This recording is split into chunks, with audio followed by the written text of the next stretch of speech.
डरा रहे NCRB report के आंकड़े। वर्ष 2021 में 21,000 छात्रों ने किया सुसाइड।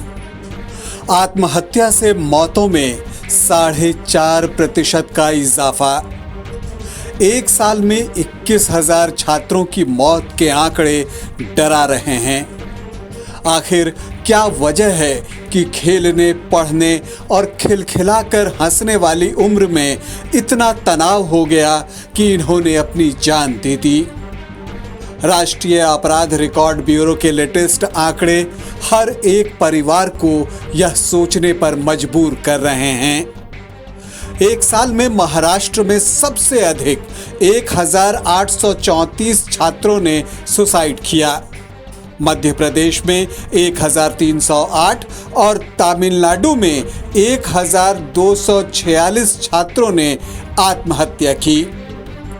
रांची सदर अस्पताल की मनोचिकित्सक वीना कुमारी के अनुसार 2021 का फेज कोरोना का काल था, जब लोगों ने उस बुरे दौर का सामना किया जो किसी ने कभी सोचा नहीं था। कई लोगों का रोजगार चला गया, आर्थिक तंगी बढ़ी तो उसका साइड इफेक्ट बच्चों के मानसिक स्वास्थ्य पर भी पड़ा। मनोचिकित्सक मानते हैं हेल्दी हैबिट्स और सकारात्मक सोच से ऐसी स्थिति से उबर सकते हैं। क्लासेस हो रहे थे, शेड्यूल में एग्जाम्स हो रहे थे, वो आइदर प्रीपोन्ड हो रहा है, पोस्टपोन्ड हो रहा है। दैट वाज डायरेक्टली और इनडायरेक्टली उनके मानसिक स्वास्थ्य पर इफेक्ट कर रहा था। तो उसी वजह से वो है। और ऊपर से घर में भी फाइनेंशियल क्राइसिस भी आपने देखा, बहुत लोग का अनएम्प्लॉयमेंट भी आपने देखा, बहुत लोग की नौकरी, गार्जियन का नौकरी भी चला गया है। और फिर जो सपोर्ट जो पहले था कोविड के पहले, वो उस तरह का नहीं था। तो उसके वजह से भी छात्राओं में ये सब तनाव देख रहे हैं, फैमिली से भी देख रहे हैं, घर में बहुत डोमेस्टिक वायलेंस भी देख रहे हैं। तो हर चीज़ इस पैंडेमिक में जो तनाव बढ़ गया था अचानक से, तो वो सब कोप नहीं कर पाए थे। तो जो लोग नहीं कोप कर पाए, उनका डायरेक्टली इनडायरेक्ट उनके मानसिक स्वास्थ्य पे इफेक्ट करने लगा। तो उनसे उभरने का उनको कोई अच्छा सोल्यूशन नहीं मिल पा रहा था। तो वो इसलिए ज़्यादा पाया गया है कि छात्राओं ने सुसाइड कमिट किया। वहीं राजधानी रांची की कई स्टूडेंट्स ने कहा कि उस वक्त का दौर काफी मुश्किलों भरा था।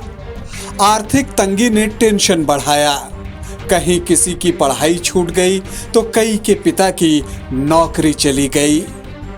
ये बच्चे समझाते भी हैं कि स्ट्रेस हर किसी की जिंदगी में आता है, लेकिन इसे डील करना चाहिए। यह एक फेज है जो गुजर जाएगा। सबको का फाइनेंशियल कंडीशन सबको का सेम नहीं रहता, तो वो फर्स्ट रीज़न है। अगर किसी का मतलब फाइनेंशियल के अलावा किसी का मतलब कुछ घर में बहुत प्रॉब्लम्स होते हैं, तो सबको के घर में अलग अलग प्रॉब्लम्स है, तो बोल नहीं सकते किसका क्या हो जाता। लेकिन मेरे पॉइंट ऑफ व्यू से अगर हम बोलेंगे तो मेरे को ज़्यादा लग रहा है फाइनेंशियल। पहली बात तो ये सुसाइड किसी भी चीज़ का सलूशन नहीं होता है। स्ट्रेस होता है, लेकिन जो भी स्ट्रेस है या फिर जो भी प्रॉब्लम्स है, हम लोग उससे डील करना चाहिए, चाहे वो पढ़ाई से रिलेटेड हो या लाइफ से रिलेटेड हो। सुसाइड करना कोई मतलब लास्ट ये नहीं है, क्योंकि एक फेज़ है ना, एक फेज़ है। जैसे कोविड एक फेज़ था, आपकी लाइफ में बहुत सारे ऐसे फेज़ आएंगे कि आप 2 महीने, साल भर या 4 साल या मान के चलिए 10 साल रहोगे। लेकिन सुसाइड कर लोगे तो वो देखिए कि पहले से आपकी फैमिली को एक प्रॉब्लम था, वो पहले से जूझ रहे थे, अभी वो आपकी डेथ की वजह से वो एक मतलब शॉक से जूझे। सुसाइड किसी समस्या का अंत नहीं, बल्कि सुसाइड कमिट करने वाले परिवारों की अपनी एक अंतहीन पीड़ा है। और कोई ऐसे हालात से न गुजरे, इसके लिए रोकथाम की पहल हम सबको अपने घरों से ही करनी होगी, क्योंकि जहां संवाद होगा वहां समस्या खुद ब खुद खत्म हो जाएगी।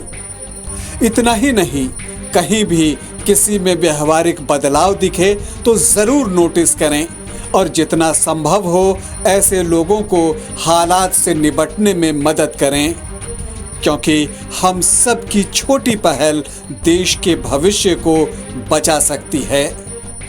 सोचिएगा जरूर। एनसीआरबी की ताज़ा रिपोर्ट ये बताती है कि साल 2021 में स्टूडेंट्स के द्वारा आत्महत्या से होने वाली मौतों की संख्या में 4.5% का इजाफा हुआ है। अगर एनसीआरबी की रिपोर्ट की माने तो उसमें सीधे शब्दों में यह है कि 2021 में लगभग 21,000 स्टूडेंट्स ने आत्महत्या की है। जब हमने मनोचिकित्सक से बात की तो उनका सीधे शब्दों में कहना है कि अब जिंदगी पटरी पर आ रही है, तो लोगों को ये जरूर समझने की जरूरत है कि अब हमें कोरोना के साथ ही जीना है।